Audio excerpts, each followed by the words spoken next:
سلام تعنا هبلي تخطاتل تراي هزبا مديان لو مزحرنا يوم حدشتن اقدستن حوريتا حزنا لهم قريبنا لنا لايك سبسكرايب كومنت بمقبار كسام وداتا مسانك تصنحن لاو فلامانا وانا رستاتم كنا نسقاقركم اب تقراي زمعبل بزلو بوليتكا وطري هاقرات جرمن كندا زقتاتا كاب تقراي كوصو ويدمانا بتقراي كياتوا تنقغن اما غلا اندستريال بارك اوش تشعن تاورح حنساسو هافتي لعلي 37 شح سرحتنياتات كم زلقاو انت قاليزو كاب حارة مريت استوهاب مقلص ونباهم كنبلو انا ايتيبيان ارترا نقاطون بزلو وطري بخلتنا هاجرات ناي سراوت من قصاص كم زلون نعلم زغرة محسنتا زبلون كالوت كنسمعكم منا سناي مكتتال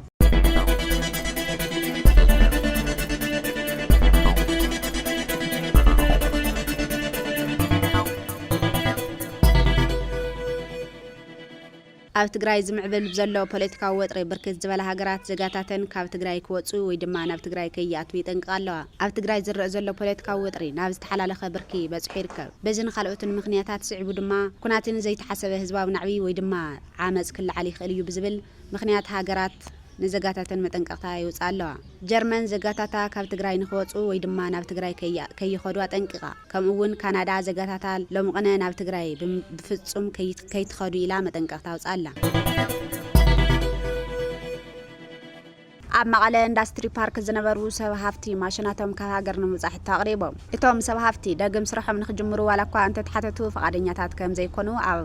ካልእ ሃገር ከይዶም ስራሖም ንኽሰርሑ ንብረቶም ከውፁ ንክፍቀደሎም ከም ዝሓተቱ እዩ ተገልጹ ዘሎ ኣብ ትሽዓን ታዋርሕ ልዕሊ 37,000 ሰራሕተኛታት ከም ዝለቀቁውን ተገሊጹ ኣብ ትግራይ ኣብ መቐለ ዝርከቡ ሰብ ሃፍቲ ኢንዱስትሪያል ፓርክ ብምኽንያት ጦርነት ሃድሞም ዝወፁ ሰብ ሃፍቲ ማሽናቶም ካብ ሃገር ንምውፃእ ሕቶ የቕርቡ ከም ዘለው ኮርፖሬሽን ልምዓት ኢንዱስትሪ ፓርክ ገሊጹ እቲ ኮርፖሬሽን እዚ ዝገለጸ ኣፈጻጽማ ትልሚ ትሽዓን ታዋርሕ ንቤት ምኽሪ ተወከልቲ ትካል ልምዓት ጉዳይ መንግስታዊ ቃዋሚ ኮሚቴ ኣብ ዝቐረበሉ እዋን እዩ ኣብ እዋን ኩናት ሰሜን ኢትዮጵያ ካብ ሃገር ለቂቆም ዝወፁ ሰብ ሃፍቲ ንነዊሕ እዋን ብኢንተርኔትን ብኣካልን ብምርኻብ ትካሎም ተመልሶም ናብ ልምዓት ከኣትዉ ጻዕርታት ዋላ እኳ እንተ ተገበሩ ድሌት ከም ዘይብሎም ምክትል ዋና ስራሕ ኣካዲ ኮርፖሬሽን ልምዓት ኢንዱስትሪ ፓርክ ኣይተ ካሚል ኢብራሂም ገሊጾም ኩባንያኦም ናብ ካልእ ሃገር ንምልማዕ ማሽኖም ካብ ትግራይ ሒዞም ንምውፃእ ሕቶ ብምቕራቦም ንሕና ከም መፍትሒ ዘቕረብናሎም ናብ ሃገር ዝኣትውን ብሓፈሻ ኣብ ሃገራዊ ፍርያት ዝተመዝገቡ ማሽናት ናብ ካልእ ሃገር ካብ ክወሰዱ ናብ ካልእ ከባቢ ብምዝውዋር ንኽሰርሑ ሕቶ ኣቕርብና ምላሽ ንጽባ ኣለና ኢሎም ኮይኑ ግና ወይዘሮ ሱስና ጌታሁን ዝተባሃላ ኣባል ቋሚ ኮሚቴ መቐለ ዝርከቡ ኢንቨስተራት ኣብ መቐለ ክጸንሑ ድሌት እንተዘይሃለዎም ቦሌለሚ ወይ ድማ ኣዳማ ንኸልምዑ ይስራሕ ኣሎ ዝብል ምላሽ ትክክል ከም ዘይኾነ እቶም ኢንቨስተራት ኣብ መቐለ ኢንዱስትሪያል ፓርክ እንታይ ከም ዝጎደሎም ምሕታተን ነቲ ጸገም መፍትሒ መሃበን እምበር ካብ ሓደ ከባቢ አልዕልካ ናብ ካልእ ከባቢ ንምውሳድ ምሙካር ትክክል ኣይኮነን ኢሎም ዘይተመቻቸወ ኩነታት እንተሃልዩ ነቶም ኢንቨስተራት ብምሕታት መፍትሒ ትጸገም ብምንጻር መፍትሕታት ብምምችቻው ኣብኡ ክጸንሑን እምበር ካብ ሓደ ከባቢ ናብ ካልእ ከባቢ ዝምዝውዋር ኣግባብ የብሉን ክብሉ ኣተሓሳሲቦም ኢንቨስትመንትን ሰላምን ምርጋዕ ዝሓትት ብምዃኑ ብምኽንያት ኩናት ሰሜን ኢትዮጵያ ሓድሽ ኢንቨስትመንትን ንምምጻእ ዝነበሩ ንምቕጻልን ተመሊሶም ስራሖም ክጅምሩን ምግባርን ኣብ መቐለ ጥራሕ ዘይኮነስ ኣብ ሰሜን ኢትዮጵያ ዝርከቡ ፓርክታት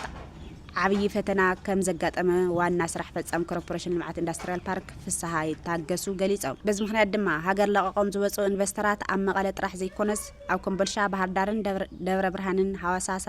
ሰመራ ካብ ቦሌ ሎሚ ፓርክ ሓዊሱ ከም ዝኾነ ኣረዲኦም ኢንዱስትሪያል ፓርክ መቐለ ኣብ 75 ሄክታር ዝተሃነጹ 15 ሼድ ብምኽንያት ጦርነት ልዕሊ 50 ሰብ ሃፍቲ ካብ ሃገር ለቂቆም ከም ዝወፁን ኣብ ዝሓለፉ 9 ታዋርሕ ልዕሊ 37 ሰራሕተኛታት ከም ዝለቀቁ እቲ ኮርፖሬሽን ሓብሩ ክብል ሪፖርተር ጸብጺቡ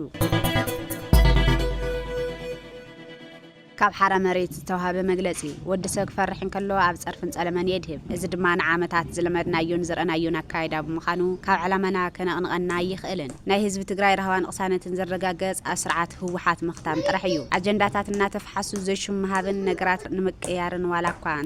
እንተተሞከረ ዕላማና ንጹርን ሕራኽራኽ ዘይብልን እዩ ንሱ እውን ቀንደኛ ጸላእና ህወሓት ኣደብ ከይገበረ ኣብ ትግራይን ተጋሩን ዝመጽእ ስቃይ ጭንቅን መከራን እምበር ሰላም ክህልዋ ይኽእልን ኣብ ምንታይ ዓይነት ጥንካረን ኩነታትን ከም ዘለና ጸብቕና ስለንፈልጥ ካብ ፈኸራን ላዕሊ ኣጽቕጥና ምስራሕ ንመርጽ ኣብ ቀረባ እዋን ድማ ምስ ህዝብና ኮይንና ዕውት ዝኾኑ ስራሕቲ ከም ነበስር ክነፍልጥ ንፈቱ ዘላለማዊ ክርን መጎስን ንጀጋኑ ስዋኣትና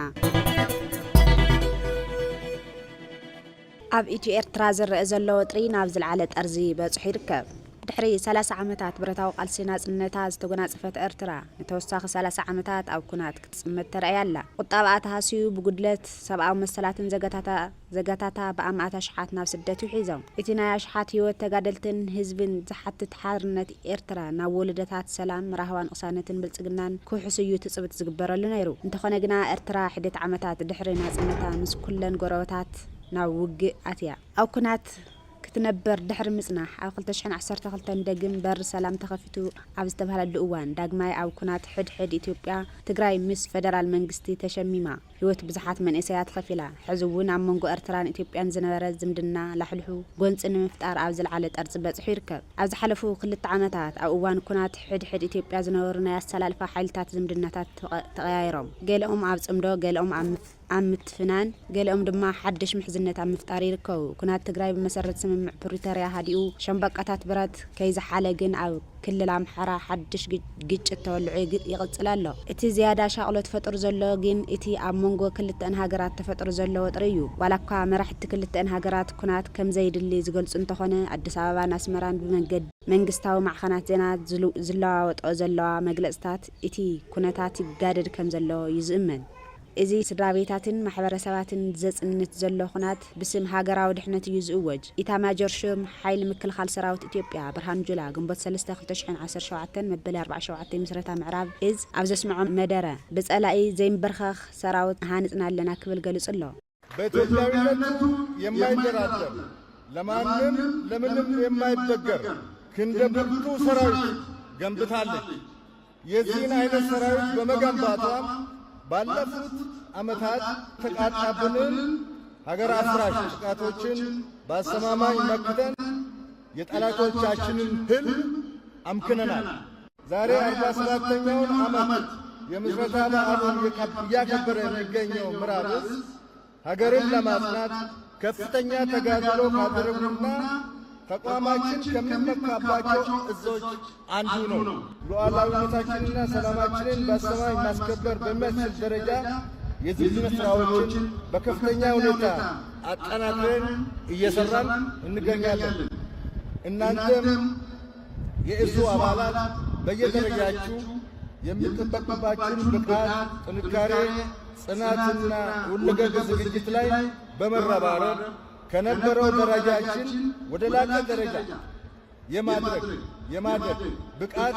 ተሸጋገሩ ዘንድ ላሳስባችሁ እወዳለሁ። ብመገን መንግስቲ ኤርትራ እውን እንተኾነ እኹል ምድላው ከም ዝተገበረ ፕሬዚደንት ኢሳያስ አፈወርቂ ይገልጹ። ማዕረፊ ሽለት ናይ ዝተፈላለዩ ተጻብኦታት ጭንቀት ዓብልል ገብት ኣጸፋ ስለ ዝዓርግ ከዓ ኣብዚ ሰዓት እዚ ሃነብነብ ዝብልሉ ዘለዉ ካልእ ኩናት ናይ ምብራዕ ፍሕሶታት እውን ቁሉዕ ምስጢር ክበሃል ይከኣል። ብሰዓቱ ዝግለጽ ወይ ዝርዘር እዩ። ዝኸበርክንን ዝኸበርኩምን ንዝኾነ ተጻብኦ ድሕነታዊ ድልውነትን ኣቦትኡ እናሃለዎ ግን ቀዳምነታትና ህንጸት ናጽ ሃገርና ስለ ዝኾነ ልምዓታዊ መደባትና ኣዕቢና ኣድማዓነቱ ንምሕያል ሒዝናዮም ዝጸናሕና ውጥናት ኣወርፂፅና ዘድሊ ጸጋታት ኣጐሳጒስና ዘድሊ ሕድገትን መስዋዕትን እናገበርና ውዳቤታትና እናደረዓና ክንሰርሕ ኢና። እቲ ድሕሪ ጆኖሳይዳዊ ኩናት ምስ ኤርትራን ፋኖን ምሕዝነት ፈጥሩ ዝበሃል ዘሎ ብዶክተር ደብረጽዮን ዝምራሕ ክንፊ ህወሓት ብወገኑ ብግልፂ ጽምዶ ትግራይን ኤርትራን ብምባል ኣብ ኩናት እቲ ኤርትራ ስግኣት ፈጥሩ ይርከብ። ናጽነትናን ልኡላውነትናን ጥራይ ዘይኮነ ኣብ ሰፊሕ ምሕዝነታዊ ምትሕብባርን ምምላእን ጎረባብትናን ጎደበናን ምስ መኻይድና ሓራ ህዝቢ ዓለም ከይተዛነና ክንሰርሕ ኢና። ግልጽ ጌርና ኢና ንሕና ሰላም ምስ ኩሉ እንደሊ ኢና ኢልና ምስ ኩሉ ምስ ፌደራል መንግስቲ ያው ስምዕ ገይርና ኣለና ታስምዕ ፕሪቶሪያ ታተኽሶ ደው ቢላ ናብ ዝተማልአ ሰላም ክተስክርና ኢልና ጉራብትና ከዓ ግን ይሁን ዓዲ ሁነ ይሁን ከምዚ ናይ ክልል ኣምሓራ ኣለዉ ብቐጥታ ኣትዮም እዮም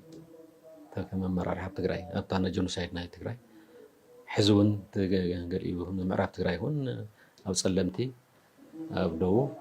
ብቐጥታ ኣለዉ ግን ኣብ ትሕቲ ፌደራል መንግስቲ እዮም ኮይኖም እምበር ናይ ኣምሓራ ኣለዉ ካሊማ ኤርትራ ከም ዓዲ ኣለዉ مش كلهم سلام يا السودان وني منغو استفتر ጸገማት በላይ ያሉ ምዕራብ ትግራይ ሱዳን ውን ጎረብ ያው ህዝብናው ተሰዲዱ ኮኔም ተወሰነ ዓመታት ሆነ ለና احنا مش كلنا إلنا عفارس قرابتنا بفلاي مالتنا كم مستقراس بقطع استأساسر ما مش كلهم سلام إنا ندل إنا إلنا ثلاثتنا إيرترا مالكم زول كوي مش كل سلام إنا إلنا مش إيرترا وسلام إنا إلنا تأيزني أو تعين تكون تاتي دلو أبي إيرترا أنت يكون تاتي دلو زوري مالي سوماليا أنت هلو جيبوتي أنت هلو هم بالكاس ثلاثة عالم هون كبابيهم كونتات حد أي أجندنا ناي محلي كوميتي أفت ناي أمرارح مدرخون بتناي محلي كوميتي ولا نفح زي اللي نتجهونه توانا وانا نقرات زرقنا لون وعناون ندالو زقورنا بتلوم بقداماي منستر إثيوبيا ناو قرن أفريقيا مخاري كونسل كوينو زتشمع أيتا جيتاتشو ردا بوغنو معراب تقراي حراك توصي إن إيقالي خلفو من يزبلو زنورو دناقور حزد ما دو تقراي حراك نوصي كنوفرينا زبل فخرا جمرو مالو كترد أوز خبد نجاريو كل وفيرم عن تعرفحان هلاون هزب تقرايو زجوجل دحرت كيم ملالونا زكالنا نجبر كبل على تويتر قصص صحيفيو إذا دما كنات إيتيو إرترا راح زي كونس حد كنات كي يقاتم خبر شغلة فترة يركب نا عالمنا حيال مرحتي داقم كنات كي أصوصو كبدو رسالك أنا باباسات ليو تمحسنهم حدش تمرزو نايرما كاثوليك بيتا كريستيان رسالك أنا باباسات ليو كناتي أكل زبن ملأختي بعصرتاش حات صور منان عواد دواي قدوس بيتريس عاوز تأكل ملأخته محليفهم عاب زرابهم كناتي أكل كبلوز تسمع رسالك أنا باباسات ليو عالم سالساي كنات عالم بزمسل خناتات تسمدات حلفو كم زلا ببكاو زلع زلو كنات نايزمر أيا كم زخونه قليزا تخكلنيان زلق سلام النمسا كم زادلين بيكورينين بكنات سكاي زلو زغاتاتا كم زحزنون ابز قلصو رسالك انا باباسات ليو اب غازا بهصوص تخصت اطويلو سممع كغبر كم اون بحماس تچويم زلو اسرائيلاوያን تكلققون سلام كسفنن تمحصينم ابز سومن امونغو هندن باكستان ناغاطم زنبره غونص تبصح سممعنت تخصت اطو مبال زلاقنت كلو تسفا يغبر زبلو رسالك انا باباسات ليو እግዚአብሔር نملع عالم سلام ك يصلي كم زلو نملع حيالان مرحتي عالم داغم كنات كي قصصو يحتو كم زلو تمحصينم